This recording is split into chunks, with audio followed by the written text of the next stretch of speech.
Hey there, everyone. Welcome to episode 6 of Watch Soup. We made it. We made it through another week. We were gone last week because of the Easter holiday, but we're back again, and I am joined with my partners in crime, Clayton and Sanjay. Sanjay, how are you today, man? What is going on? Very good, thanks. Good. Everything's going well. I actually had to mow the lawn today. It was Wow. blistering hot.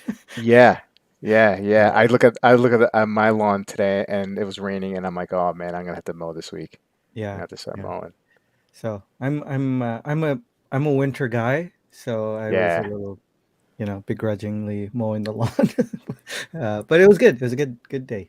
Yeah, good exercise, right? Yeah, I'm Yeah. I'm a winter guy too. What do you have on wrist this evening, Sanjay? On my wrist, I have SBGW 295 back. Oof, very nice, Awesome. very nice piece. Clayton, what's going on, man? Hey, Not bud. much. Not much. Feel like it's been so long since we've done this. Only two Yes, weeks, but it's I only don't know. two. I'm out of Yeah, practice. yeah. Um, hey, what do you have on wrist? I'm wearing. I went to New York City last week and got myself a moon swatch. So I Oh, got the look at Mars. you, so Yeah, I trendy. took my family to New York City for the day and got in line at the moon swatch store in Times Square and Yeah, grabbed a Mars. So yeah, it's fun. I yeah, like it. I like it a yeah. lot. So yeah. I uh, I have a good friend of mine, and he picked up the Saturn Mm. a couple days ago, and he showed me the picture that he got it. And then like a day later, he's like, "I'm returning it. I hate it." I don't So, hate it. I actually uh, I actually think it's fun to wear. I just need a new yeah, band. The band's crap. yeah, and I think that's part of it. And I had spoken to some of the guys that we know, and I relayed like their advice to him. Try a new strap, and he said, "Well, that probably wouldn't make sense," but he's just like, he's just bringing it back. Like, oof, okay, all right, fair enough. Hey, I got the Seiko SNR Yeah. 035. I actually did a review on it, put the video out this morning, and You're in good great company watch. Yeah, yeah, oh, yeah, to appreciate that watch. yeah. That's true. That's true. It's spring drive on a Seiko. It's Yeah. amazing. Well, before we get into the soup, the watch soup, and if you've never seen this show before, the stream, we take videos from the top or popular content creators in the watch space of the week, and we go through it and we analyze them a little bit and we talk about them. But before we get into that, let's say hello to the chat real quick and say our hellos to everybody. Hey, Chris from Watch Lounge. He's wearing his Bulova Lunar Pilot tonight. James is here. What's up? Underachieving watch collector. What is up? Chaz, what up? How you doing? Scott's here. Bruno, how you doing? Bruno, Bill K, um, Steve, Time Hill. Oh, the intern is here. How about that? All right. Well, let's see if we can put him to work tonight. Wolfgang, probably not the real intern. Okay. Stefan is here. How you doing, Stefan? Peter C. Scott, Lakers Nation. I think the Lakers are in the playoffs. Watch Medicine, Bobby is here. How you doing, Bobby? Way Ben, how you doing? Way Ben, good to see you. Ken is checking in from Pittsburgh. Um, let's see here. Hey, Ep is here. Good to see you. Haven't seen you in a while. I think. Junior, what's up? How you doing? Mez9, good to see you. Hey, Nate Dog, what is up? Um, good to have you here. Nice. Um, Well, let's get started. I haven't gone first in a while, Yeah. and so why not? Why not go first this time? Do it. And we're going to take a look at Federico's Talks Watches, his high-end watch collecting, buying less expensive watches. High-end watch collector, sorry. Um, Buying less expensive watches.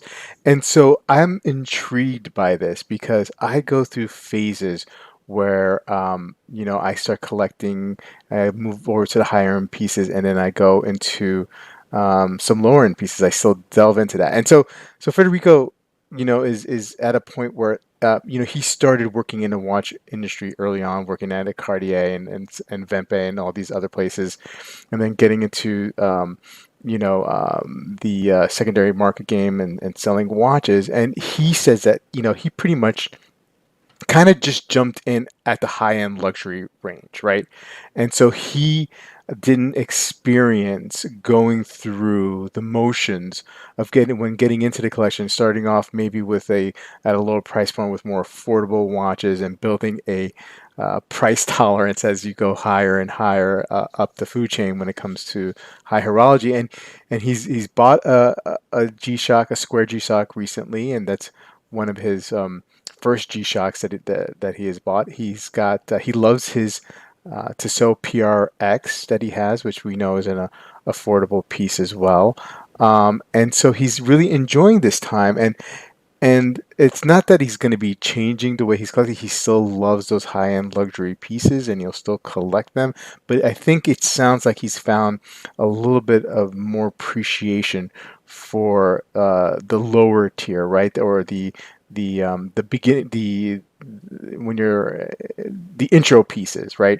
And so again, I kind of jumped in when I was collecting or started getting into the hobby in the high end. Like my first purchase was a Gerard Perregaux. Look, when I was in college, I had some fossils, right? But then, like when I really started working and had some money, I jumped into Gerard Perregaux. I got a Panerai. I got a Gotham chronograph, and some other pieces, but only when I took a hiatus for a few years and got back into collecting in around 2000, I think 17 or 18, did I start off with some of these, like the SKX, right? The Sarb, um, some other Seikos, um, G-Shocks, right? And it's because of kind of like the where I was in consuming content at the time, and there were a lot of TGV, some random Rob, some Bruce Williams at the time. Archie. Well, Archie was doing more high end stuff. That was just more for like an entertainment factor.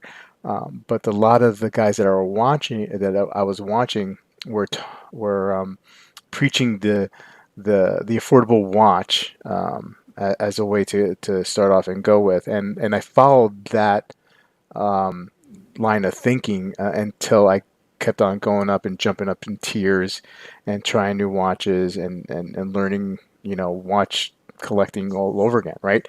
And so hearing Federico going back, or not necessarily going back because he never was there, but entertaining more affordable watches is always it was intriguing to me. And I dabbled.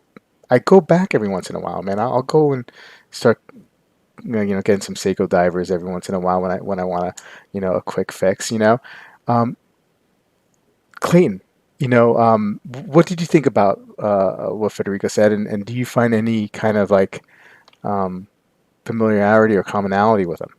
Yeah, it's neat to see him go this route because I do always associate him with sort of not being a watch snob, but mostly just owning higher end watches, right? That's what he talks about. That's what he's always bought. He talks about his Breguet and his GP Hmm. and his Moser and all of those high end watches. So it's neat for him, and it's totally understandable if that's where he got in. The high end watches, that's kind of where he stayed for a while, right? So it's understandable that now he's discovering the fun and he's appreciating watches at all price points. I got in the more traditional way with Hmm. Timex, Casio, Seiko, and then gradually went up. Yeah, I go through phases as well where I'll sell off all my affordables, buy some higher end, and then a moon swatch comes along, Yeah.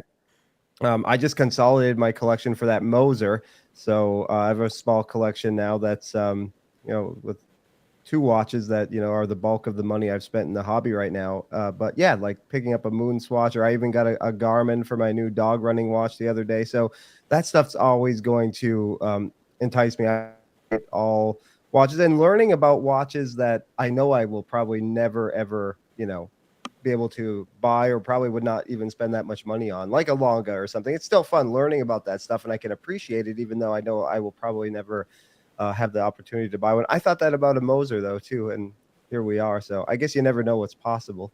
But yeah, so it's really neat to see him kind of getting into this whole affordable watch game. And yeah, he bought his first G Shock. Hmm.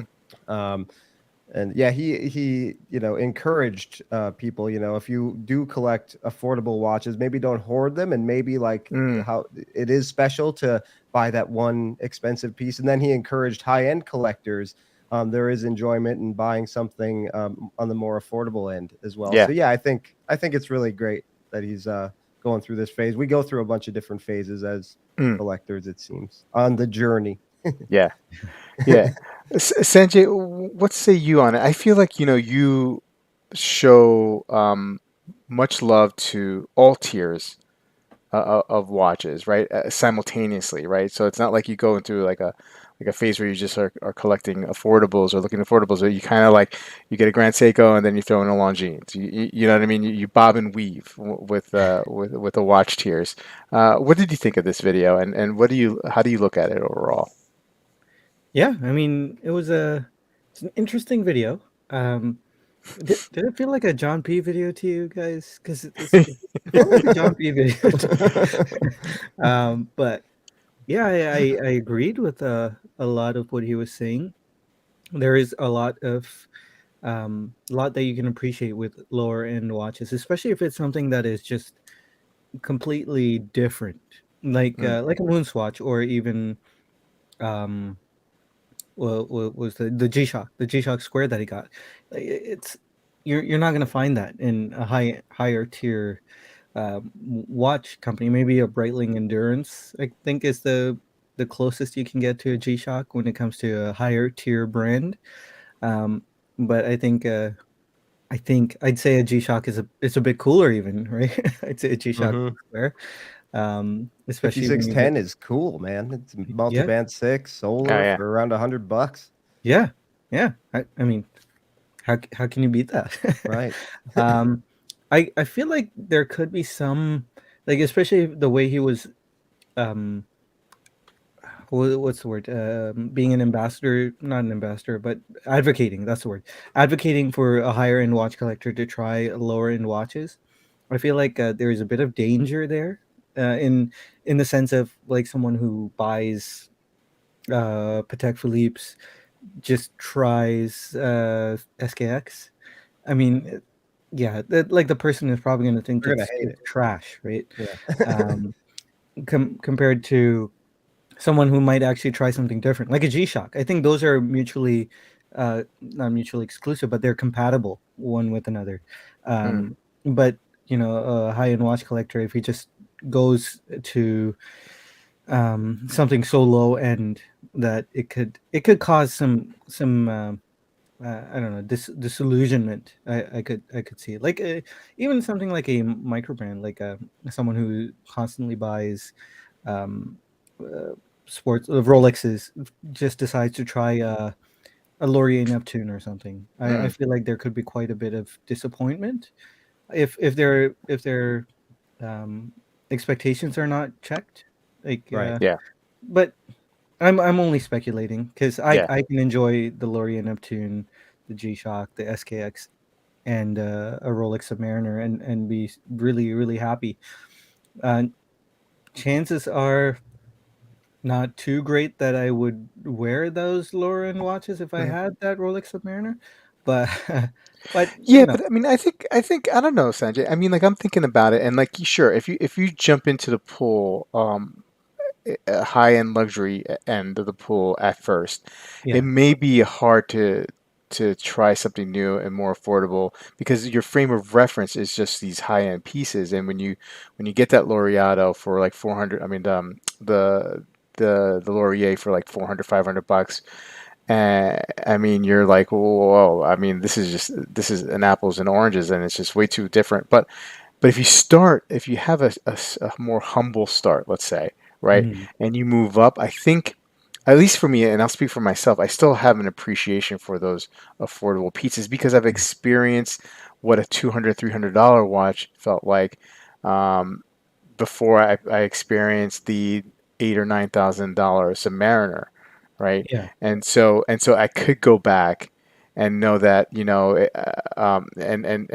add these to the collection, or buy an affordable watch, knowing that I'm probably gonna get rid of it after a little while, but I get that nice little Seiko fix. Like those Seiko divers are such a great those are great watches to go back and get your feet wet a little bit with that. You know what I mean? Like it's just a nice little fix, and you have a cool watch, and then you sell them, and you can and get rid of them, and then go back to your high end luxury pieces. That's what I've been I feel like I've been doing. Not But not, not the real high end stuff, but yeah, yeah, but say since you started with the Seahawk, yeah. if we assume that you were, like, say we put you in your shoes, like hmm you were super enthusiastic about watches. I don't think you were when you got the Seahawk, right? It was just really No, no, interesting, I wasn't. I became, and then there was a long period of time, like right? after financial crisis, 2008, 2009, Right. where I wasn't even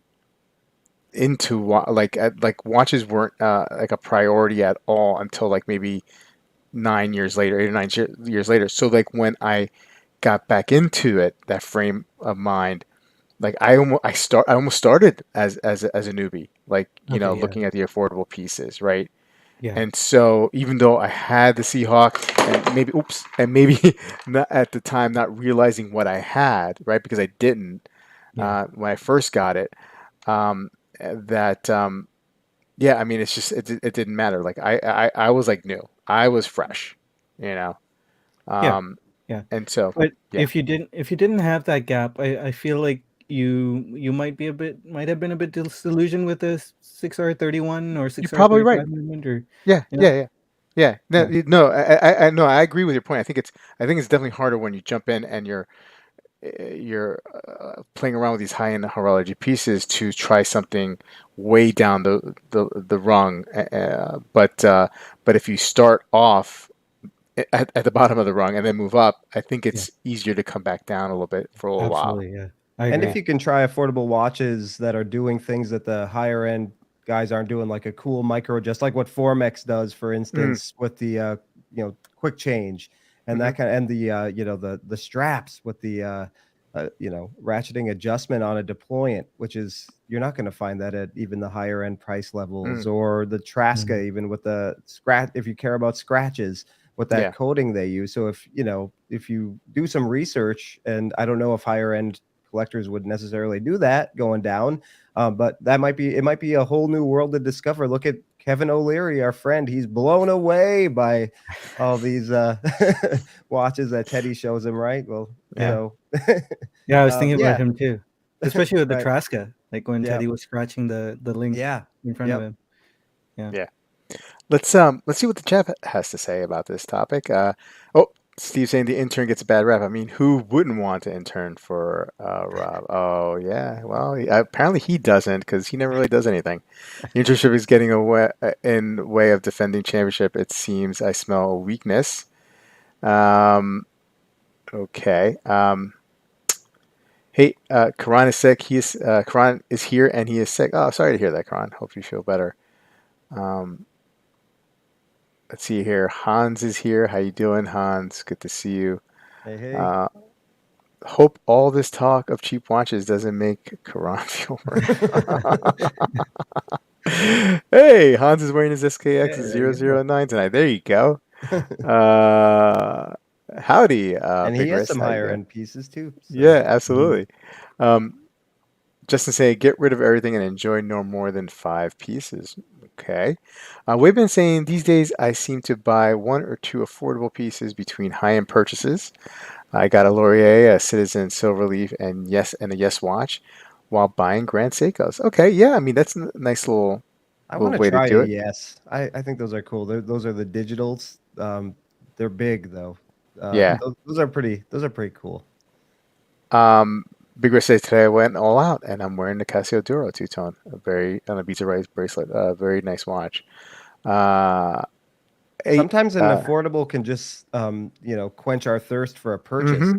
too, without feeling too much stress about breaking the bank or going into the budget. You can Yeah, buy a yeah. Duro for $50 or whatever they are now, and you got that hit.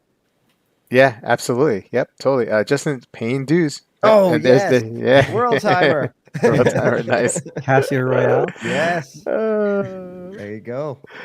that's great. James is saying, I like to think experiencing all attainable tiers makes one more conscientious watch enthusiast. Yeah. Yeah. Mhm. Um, we've been saying, I remember a timepiece gentleman saying he didn't buy watches even in the low thousands because he would never wear them. Hmm. Well, that's timepiece gentleman for you. The bigger essay, I started at the bottom. I like it there. The Swiss luxury tier is very nice, but I was born in the muck and will never leave. Fair enough. Uh, Bobby dropped the mic at the Seahawks. No, no, the Seahawks is nice and safe. And hey, Penny's here. How you doing? What's going Penny. on? Good to see you. Hey, Penny. Um, I guess okay. So there's a little banter going on here. Uh, Underachieving watch collector. I don't know. I be leery seeing an inexpensive watch on a luxury watch dealer. Okay. Casio World Time, outstanding. Yep. Wolfgang collects high-end pieces, but also has a G-Shock Mayer sub-collection, a true watch collector. He is, and when I saw this video, I was thinking of Wolfgang because he does have, an exquisite collection, and he dabbles with John Mayer G-Shocks. He just needs the first one, the first generation, and he's got the whole collection. Um, Hey, interesting. That Casio on Sanjay's is kind of like a Santos. Sure. Scott's saying it's nice to have a Zin in the collection that is really nice, but goes under the radar when you are unsure of where you are going. Scott, you are preaching to the choir. Um, okay. So moving on, we'll jump into the next video, and that is Sanjay's pick, the Average Bros uh, on wrist from the cuff, how I acquired a forgotten grail. Sanjay, please tell us about this video. Yeah, this was like a really feel good video for me. I a couple of things was that piqued my interest. The second I saw the thumbnail, I knew what it was from a distance because I've been gawking at this watch, the SBGR 017, for a long time. And Mark, I believe is his name, from Average Bros. Mm, He managed to pick one up, and he mentioned that he saw this watch on Patrick Marlette's YouTube channel. I don't know if you guys remember yeah. Patrick. Hmm. Hmm. Take time with Patrick Marlette. Very very nice YouTube channel. Sad that it's not functional or operating right now, um, but yeah. So Patrick had this watch, and it planted a seed in my head. Clearly, it planted a seed in Mark's head as well, and it was a great feel good story. Encourage you guys to go take a look at it. You can tell like he was beaming from year to year about this watch, and I was thinking of just opening it up in a sense and asking if you guys have grails, grail pieces that you that just aren't available. Like you just can't go and buy them, and money isn't the concern. It's more that it's Mm. just not there. Um, Hmm. do you guys have anything like that that you can think of? Hmm. For Pieces me, that, it'd yeah. be like a vintage Grand Seiko, but one of Mm. those very fine adjustment ones. Um, I I don't quite know too much about them. I was going down the rabbit hole of vintage King Seikos and Grand Seikos, and I would love to own one of those. Aside from this specific watch, the SBGR 017 is a watch that I would buy in a heartbeat. um, but then again, I don't like buying online. I like seeing it in person, so that really limits me. But but yeah, a very fine adjustment Grand Seiko would be really really cool Those are too. cool. I've studied those. Yeah, Yeah, yeah, those are great. Yeah. Sometimes those will come up on like DC Vintage, which is a trusted source, and Mm. Mm. Birth Year Watches. Hmm. He's over in the UK, but Yeah. he'll get a lot of those sometimes too. He's had at least one VFA that I can yeah, think of, but I'm sure it's sold. It was an older one, but yeah, if I ever see one come up, I'll send you a note. yeah. For me, there's a Seiko Quartz yacht timer that Okay. and I don't know the reference right now, but you'd know it if it came up. It's actually like even used, it's like 4K, $4,000. They come up very seldom. I would like to get one in good shape, full kit. Those are really hard to come by. And do I really want to spend that much money on one? If I had that much money to burn, I would buy it in a heartbeat. I love that watch. I think it's cool. Mm. Um, they're just great quartz, yacht timing chronograph movements, and they're fantastic watches. But I just haven't brought myself to get one yet. But if I had just like stupid money, Hmm. I would buy the next great example that came up. Yeah. Yes. So so the first watch, I mean, this is not a Grail piece by any means, but it's a watch that I used to own that I kind of wish I had back. Mm. I've owned it twice before and I sold it, so maybe that tells you something. But I kind of wish now that I still had it, and that's the Sarb 033, Oh. and such a great watch, very very versatile, good looking. But now the prices, right, are Mhm. on it are ridiculous, right? And I'm not willing to pay those prices on it. Mhm. Um, I mean, I guess if I wanted the watch bad enough, I would, but I'm not willing to do it because feel like I could find some other places Topper where just had one a couple weeks ago. It wasn't a bad price. It it, went fast. I know Toppers had one like 4 or 5 months ago, and our friend did picked it up really really fast Yeah. at a really good price. I think it was like 299 Oh, wow. definitely less than 400. It might have been so, I Yeah. I forget think what the this one price was was. around 400, Yeah, I think, which I didn't think it's, was that bad considering what no. I've seen. So no, I mean, especially when you can get 10% off right at the top, you know what Yeah. I mean? That isn't, and if I had saw it, I probably would have gotten it. But yeah, I think that's probably my limit. I probably wouldn't go over 400 for it. Anyway, but that is one watch that I kind of just, it's discontinued. They're not making more of it, obviously. I thought it always looked good. I did enjoy having it. I sold it a couple times Mhm. and regret doing that. And when it comes up, I always think about, that's very, very interesting. Other than that, I mean, like there are some Gerard Paragos from the Richeville line that I really, really like. Again, a watch that's discontinued. Um, some of the pricing, though, not a Grail, right? But some of the pricing, though, is a little bit more than I'm willing to pay for it. It's kind of retained. It's some of those refill Chronos have retained their price pretty well, Mhm. especially for a watch, especially for a Girard Perregaux, and especially for a watch that hasn't been made in over, I don't know, 12 years, maybe longer. And so when those come up, it's very, very interesting. And I'm like, do I want this watch? I like it. I kind of want it, but then you're stuck with it because I mean, those watches don't resell that well. Yeah. But nothing, Sanjay, nothing like off the top of my head, like Grail piece that I, that I wish I could, you know, Yeah. you know, Some of those forgotten Grail. rare first Swiss quartz watches too that our friend James Dowling talks about. I mean, gosh, that would be a dream come true for me. Oh, the But perpetual calendar yeah, oh Clayton cord. yeah. Mm. Oh. He Oh. was selling some a while ago. He sold a couple oyster quartz watches that he had, and a few other. I think the Longines that he had, that all had the Beta 21. And oh man, I was so tempted, but the price was high, and they went pretty fast. So Yeah. Yeah. he had a What? How? Rado. There were some rare ones. Rado Mm. was in on that. They made one. He had that for sale. I think they all went quick.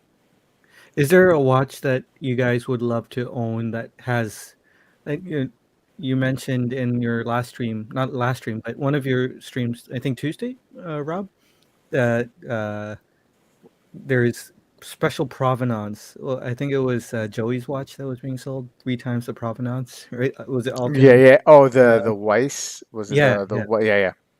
Would you consider something that is there a watch that you guys would love to own that has some kind of provenance? Like if someone you kind of adore in a sense has Mm. owned a watch and you'd like to own their watch. Is there something like that for either of you guys? And in the chat too, would love to hear.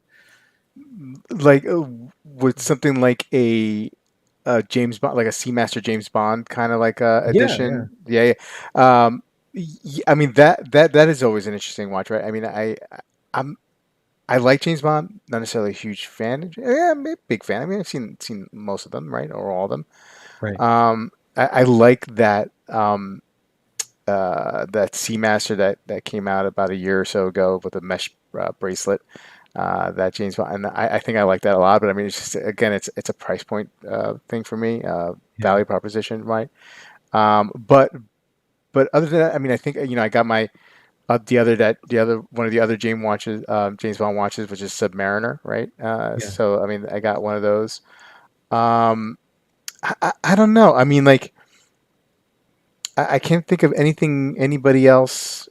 You know, yeah, I would I like mean, an maybe original Arnie from yeah. the early oh, 80s, Okay, but yeah, yeah, those are expensive. And yeah, if you want to sell it, I mean, you're going to take a bath, right? So that's the thing. A yeah. lot of those are like $1,500. There's actually a rare orange dial variant that I've Hmm. kind of always sort of been on the hunt for. And when they've been available, I've just hesitated and then they sell. So that's Yeah. another one. I think that it's all 80s and 70s and 80s Seiko quartz for me.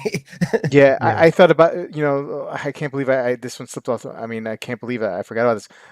A third gen John Mayer G Shock because I love Wolfie and the provenance there is so special with him. You know what I mean? So yeah, yeah. Sanjay, Well, any what piece about of that?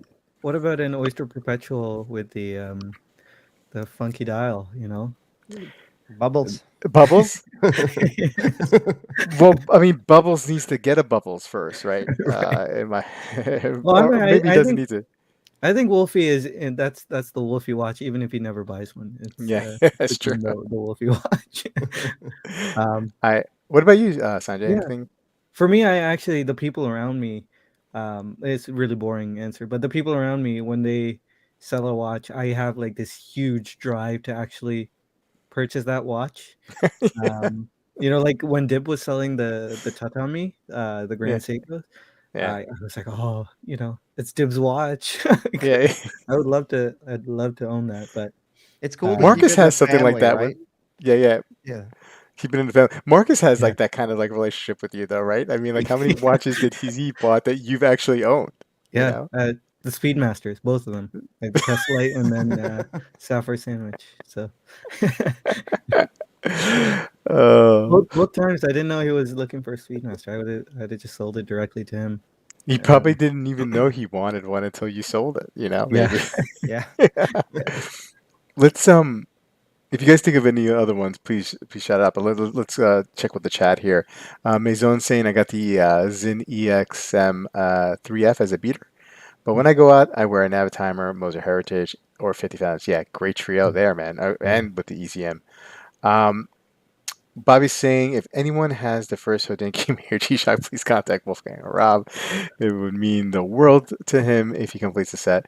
And let's make that happen. I actually was considering taking a woodworking class in my local community college. So with the purpose of like building like a nice little display for Wolfie to put the three when he gets the third G Shock to put it in there. You know what I mean? Like, and then do like a little plaque with like Wolfie and Your body X. is a wonderland or something Yeah, like yeah, yeah. That's a good one. Absolutely. Dibs in Vegas. I had the Um, first one once, but I sold it. yeah, Yeah. yeah, I gotcha. First gen mayors are awesome. Nobody should ever sell them.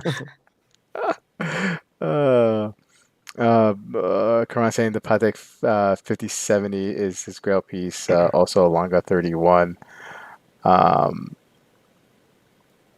let's check here. Chaz is saying the Pogue for him.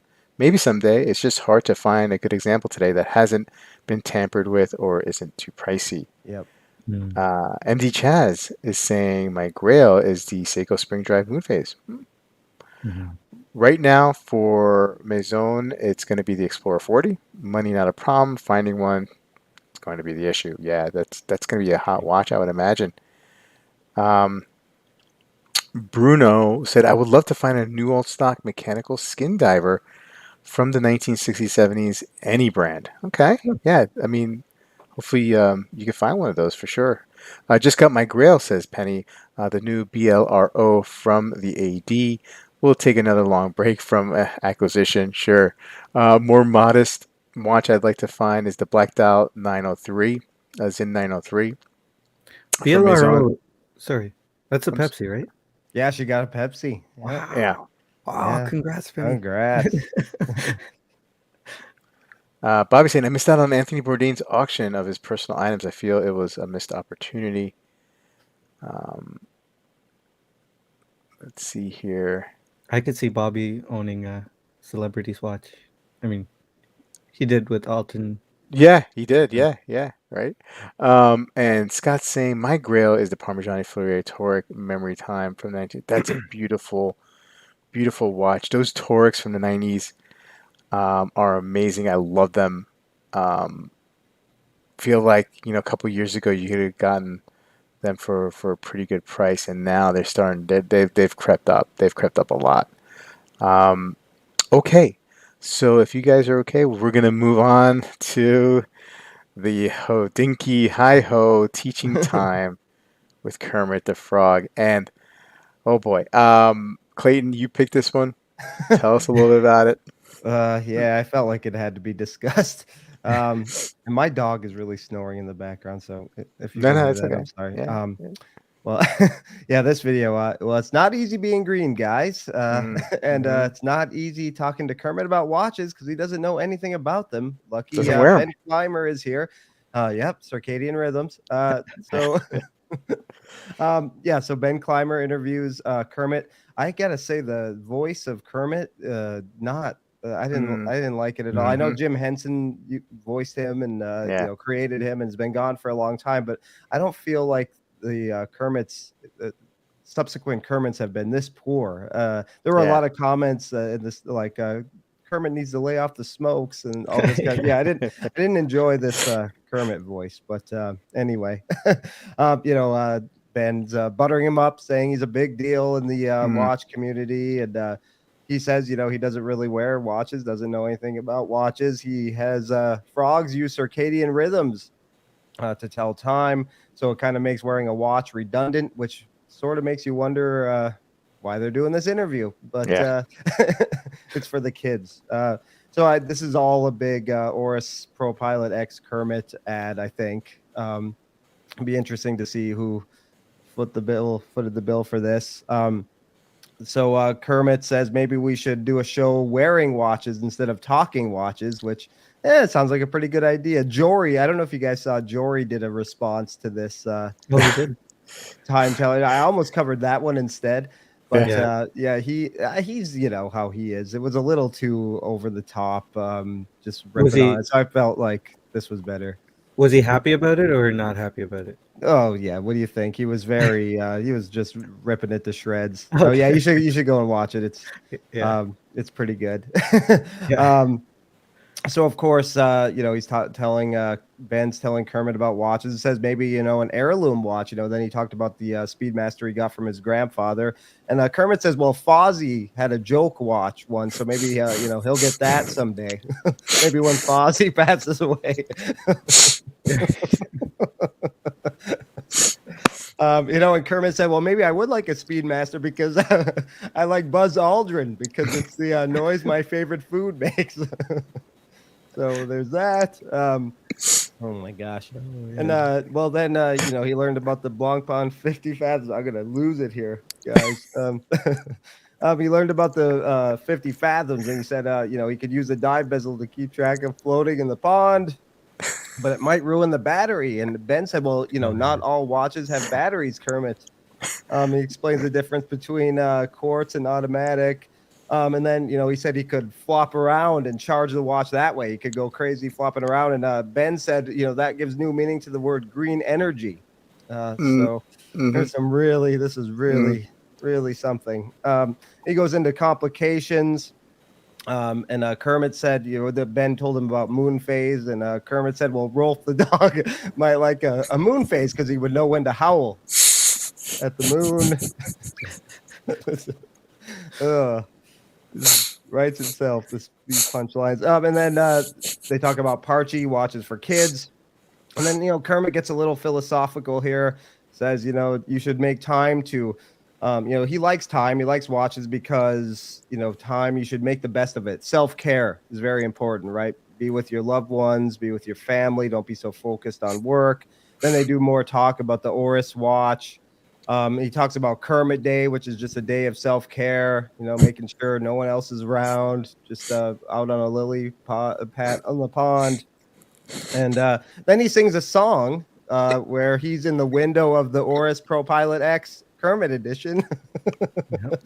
And I think that's all I can do before I lose it here. It's easy to be cynical about this video. I mean, I don't know. It's obviously an ad for the new Oris, so I don't know. What do you guys think? It most definitely was an ad. I'm kind of warming up to it now. I was very displeased with it yesterday. So yeah, so today I was watching it again and I was like, this kind of is like one of those cringy Muppet interviews, right? Yeah. Like in the Muppet Show. So it was kind of faithful in that way. Like you can tell this guy is talking to something that doesn't really exist. And it's a little awkward. It's not quite working properly. It's almost a bit of overacting going on. Yeah. And so it was really, really cringy when I was first watching it, but afterwards the nostalgia started to hit a bit more. So I think I warmed up to it because purely out of nostalgia. But yeah, it was hard to watch the first time. I like bad jokes, so I mean, I did chuckle. Yeah. One thing Jory said is, Ben is awkward interviewing human beings, let alone puppets. So he's Yeah. that was a good one. Yeah, it was. Yeah, What do you a think, couple of Bob? times, you saw Ben Clymer like get really close to Kermit when he was laughing. I was like, Yeah. oh, can you imagine him doing that to a person? Just, Clayton, your breakdown of the video was 20 times better than the actual video Oh gosh. itself. I mean, like, I don't know, the imagery of you with the book and reading the jokes. I don't know. It really got to me. The first thing I thought. Look, that video has been out for like almost a week, and I didn't watch it until today, because I was just like, "There's no Yeah. way I cannot." This is about the Oris, and I just don't wanna. I don't want to deal with it and take a look at it. I thought first I thought why would Kermit stoop so low? You know what I mean? To do this kind of what has happened? To his career and whatnot, and um, Horace pays big bucks. yeah, I guess so. It was so, whew, man, it was just so, I mean, the word cringe, I see people putting that in the chat, and you guys mentioned how cringe, and it totally is cringe. Like, this is like everything, this video, okay, not Kermit, this video is everything that's bad about this whole watch industry, this online type magazine, like Hodinkee is, Revolution is. It's just like they have this agenda, and they're selling you something. I guess this is what they do, and I totally get it. It's just like I just shy away from it. Like, what I mean? Like, I just don't want to be any part of it. That's why I don't watch any Hodinkee videos, unless I have to. That's the only reason why I don't watch any Revolution magazine videos unless I want to get really riled up and pissed. It was just a tough pill to take, right? And the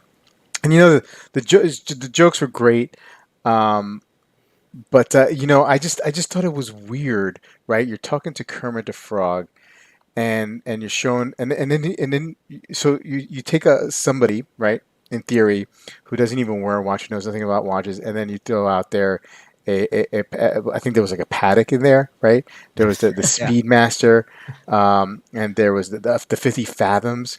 Like, when you're breaking somebody new into watch collecting or explaining them, like those are like kind of like Right. tough watches to show, right? And then whatever the kids watch, or whatever. So it was just like an interesting. I think just Ben was just like, oh, I just want people to see my watches. You know what I mean? And that's why I have them here. I don't know. It was just a weird video, man. Weird video, and something that we must discuss, and then something that also we must like, never forget that these videos are made and never watch them again. Well, Um, if I can try to be positive about it, it is cool for I think Disney owns the Muppets now, so hmm, it brings some sort of does it bring legitimacy to Hodinkee that they're able to hmm, land a big star, a big property like Kermit? I mean, he's say what you yeah, will, Kermit is a pretty big name in movies and entertainment and TV shows and stuff, and hmm, there's a couple of Rolexes named after him. Which Wouldn't yeah, it wouldn't it be Ben like said he Oris? couldn't mention. hmm, Wouldn't hmm, it be Oris? Because if it's an Oris ad, I'm sure Oris like orchestrated the whole Which thing. is also kind of cool that Oris has enough cachet to, well, they just had to pay for the license. Yeah, But yeah. yeah. I'm sure Disney is, maybe they're selective, maybe not. Just if you're willing to, maybe we could have Kermit on this show if we Yeah, ponied up yeah, the if we had money. enough money. But I'm pretty sure Matt was it Matt Vogel? He's the normal voice actor for Kermit. I'm pretty sure it wasn't him. Yeah, it didn't Hmm. sound, So it sounded different. yeah, so they probably didn't pay a whole lot, to get the Yeah, Yeah, okay, the yeah. the, the yeah. We gotta we starter. gotta pour. You're saying that we got a poor man's Kermit, Yeah, I and got the and backup yeah, Kermit yeah. Yeah, voice. They yeah. only save Matt Because Vogel I for looked it like. up and he is listed as the current voice for Kermit, and he has been, I believe, since Jim Henson died. Correct me if I'm wrong. No, there But was he someone else for was for there. Okay, 20 something years. Someone else did it. okay. Hmm. Because one page I saw was that it'd been a consistent voice actor, but I guess it was Hmm. bad information. I'm surprised that you guys kind of know this stuff. And not like I'm not judging. I'm like, oh, that's like a different kind of like rabbit hole, like, or bar trivia knowledge, that Did you I like just the old don't. Muppet Show in the '70s? That's Oh hilarious. yeah, Yeah, I and I used stuff. to, but And I the mean, I got to movies. be honest with you. I mean, I didn't know like all the people who did the voices. You know what I mean? Like, I know, Jim Henson died. I mean, I assumed that other people would do the voices. I just So actually, didn't it's know the their Henson names. family. Mm, So the Henson family chose the. I just looked up. It was Steve Whitmire. Mm. Let me double. mm. Yeah, Steve Whitmire, and he was like handpicked by the Henson family after Jim Henson died. Okay. Oh, who knew? So Yeah. yeah, yeah, very I important. was actually researching it today. Jim Henson performed as Kermit on Arsenio Hall like a week before he died. Really? Yeah. Yep. Wow. Mm.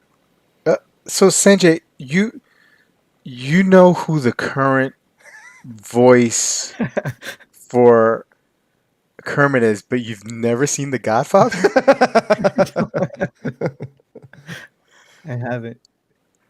Did you And see even Mario yet? not yet, not Not yet, yet. but hopefully soon. But even the Muppets, it has some, some questionable content in there. I was rewatching a couple of episodes and I was like, "Ooh, I don't know if I love Are it you this are much." you are you are you talking about canceling the Muppets? No, no, no, no! Don't cancel the Oh, Muppets. even like the Bugs Looney Tunes from the '40s, and that they have a lot of adult entertainment snuck in there. A lot of Yeah, adult humor. Yeah, Yeah, yeah. for sure. Good old fashioned racism too, Yeah, all kinds of stuff. Okay, so Yeah. let's say hello to the chat here, see what they have to say. Big question is, what's Kermit's wrist size? Yeah, I mean, he's definitely maybe the same size as Tim Masso's, I yeah, would guess. yeah. James is saying, I don't hate the Kermit Pro Pilot X, but I hate that interview. It seems that Danny Milton was voicing Kermit. Budget cuts. Puns Good one. galore, cringe. Um, No wonder Sanjay's soul was crushed. Clayton dropping dimes. Uh, I had Kermit to is write those green. jokes down. Yeah, for Disney. But no, you did a great job. Yeah, Peter, I definitely lost it there. Yeah, Uh, I was laughing and then I was watching you just lose it. It was hard to keep it uh, together. the B team Kermit wasn't that bad. You guys are harsh. Okay, maybe we are being a little harsh. I think he His settled personality into was it there. when he first opened his mouth, though. I was like, ugh, this voice is terrible. It totally and Yeah. you know what like I know I thought it was because I was listening at 1.5 times speed, and then I slowed it down. I'm like, oh no, that this totally does not sound like Kermit, man. It's just like it's totally weird. Um, oh, you rather have Hugo on the Watching Collector? Wow, that's Oh, interesting. I mean, I still Kermit with bad voice and all. I'd rather have Kermit. Um, Stay tuned. Jory's gonna be doing an interview with Miss Piggy. Completely sold. Yeah, I mean, I think that ship has sailed for Hodinkee a long time ago. What about Ben Clymer's Mr. Rogers sweater though? That was trendsetting. Yeah. Uh, okay. James is saying, what's worse, Hodinkee overtly shilling, or Revolution Watch trying to create watch trends? I think. I think for me, hands down, Waco's description of the guy who runs Baltic as calling them the face of watch design or the watch industry over the next few whatever years is the most egregious statement that I've ever heard in relation to watchmaking, watches in general. And so, yeah, I mean, Revolution is far worse culprit here in that situation. Um, but Hodenki's a close second. Close second. Um, Single-handedly bringing back the cardigan. I tried to bring back the cardigan a couple years ago. I thought it looked good in it. I well, mean, Bobby, even to your point, like if this was supposed to be aimed towards kids, the watches they're talking about, like you said, the Patek and all these mhm, high-end watches, like mhm. that's Yeah, not aimed at kids. yeah, They mentioned the Parchi for 2 seconds. There's only kids watching there. yeah. Yeah. I have more respect for Revolution. Ooh, Troy Spartan. As you can tell, Way still has the passion. I think that's the cocaine. Ben's playing golf, which I love as well, but he's completely checked out. Only shows up to sell cheesy stuff. Yeah, yeah, I get that feeling from Ben too, right? Do you feel like Um, he's been more hands-on since the heavy hitter names have left, though? It seems like he's it popping up sure on seems more that stuff. way. Yeah, Yeah, yeah, it sure seems that way, and I think, yeah, he was probably they probably begged him because to. Cole is gone too. Am I correct? He works for Tudor now. Yeah. Yeah, So I Cole think you're right. Pennington, Yep. Hmm. Jack left. Yep. Yep. Oh, what's the guy who went to Grand Seiko? I can't think of his name right now. John Buse, he left also. Oh, you went to Grand Seiko? Yeah, he works for Grand No way. Seiko. Yep. Huh. Dude, the shock when I saw Teddy Baldessar interviewing Cole Pennington for Tudor, Yeah. I I almost fell down. Yep. That was same here. Yeah. So Yeah. yeah, the fact that they've lost so many so many names. Stephen Pulverant a little while before that left. So yeah, it seems like he's uh he's a little more present.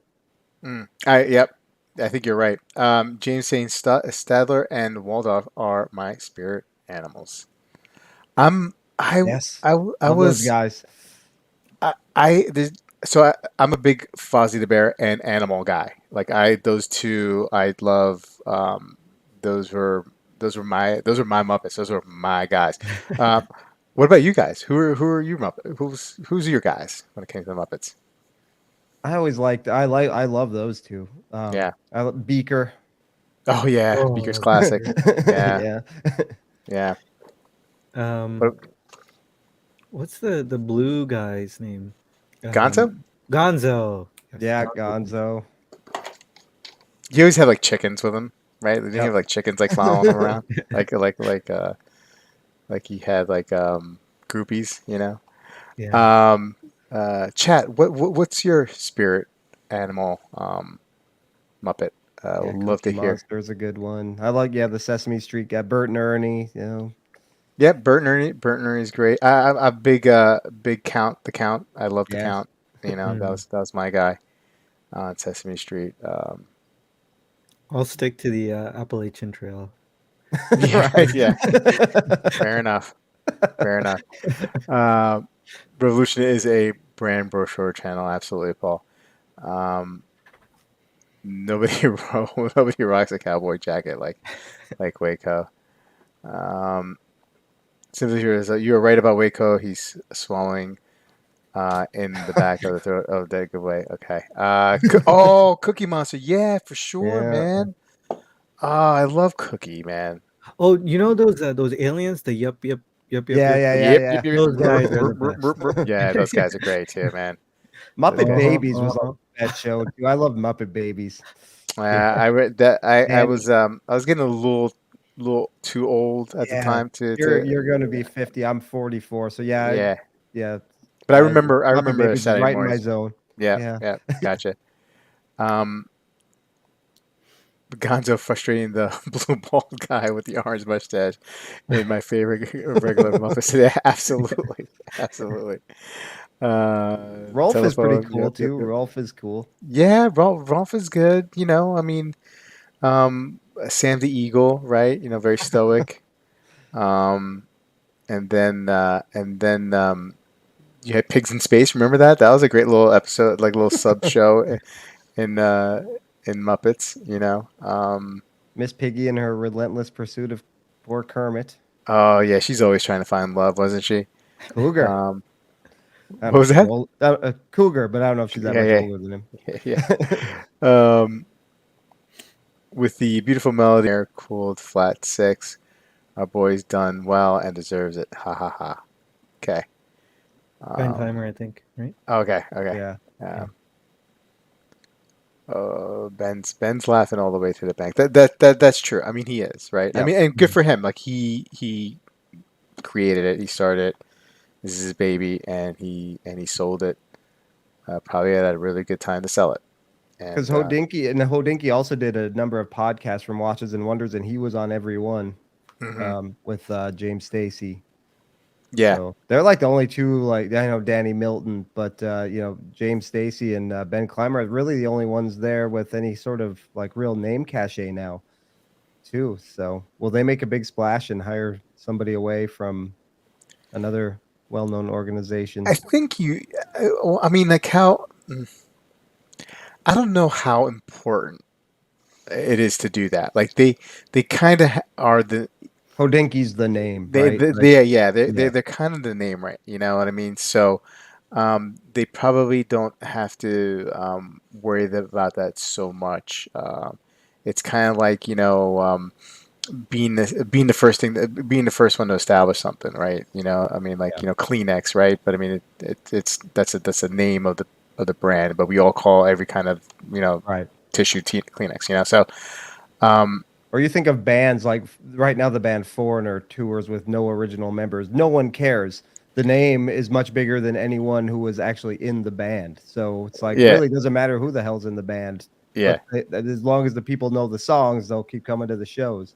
yeah, exactly. And Yeah. Paul's got a good point. It sucks for us; we lost an independent source, but that guy built the brand and sold out, so good for him. Yeah. Um, well, guys, it is 10 p.m. and it is time to call it an end. Chat, thank you so much for being here and contributing and doing a great job of doing so. Every time we do a stream, you guys are the heart and soul of it. Clayton, Sanjay, awesome doing this with you guys. Look forward to doing another Watch Soup next week. Sanjay, anything coming up on your channel Yeah, this this week week? I'll be reviewing the Moser Perpetual Calendar, Oof, that's a Marcus's beauty. baby. I did not That's a realize it Awesome. was a platinum watch, so I'm nervous again. yeah, absolutely. Well, uh, folks, please, if you're not subscribed to Sanjay's channel, link to his channel is in the description below. Please give him a follow. Clayton, you just put something up today, I think it was, on your Yesterday, podcast. yeah. Yeah, Since yesterday. it's the tax deadline's coming up, I did an audit of my 4 years in the watch hobby. Not so much how much I've spent or anything like that, but all the watches I've owned, all the 54 unique brands I've owned over the last 4 years. Kind of went in depth on the numbers, and you can do the math for yourself if you want. It's a lot. So yeah, went through all that, and I went to highlight the New York City trip and some of the watches. Did some watch window shopping there as well. Nice. So yep. Excellent. And you can get a link to um, Clayton's podcast, the Watchdog podcast, in the description below. And the this episode of Watch Soup will be in podcast form in the next day or two. So be looking for that Yep, as try to have it well. in there by the morning, and Excellent. I'll promote that on my Instagram tomorrow too. Sweet. Anyway, guys, have a good rest of your night. Have a great week coming up. See you soon, and take care. Good night. Good night. Good night.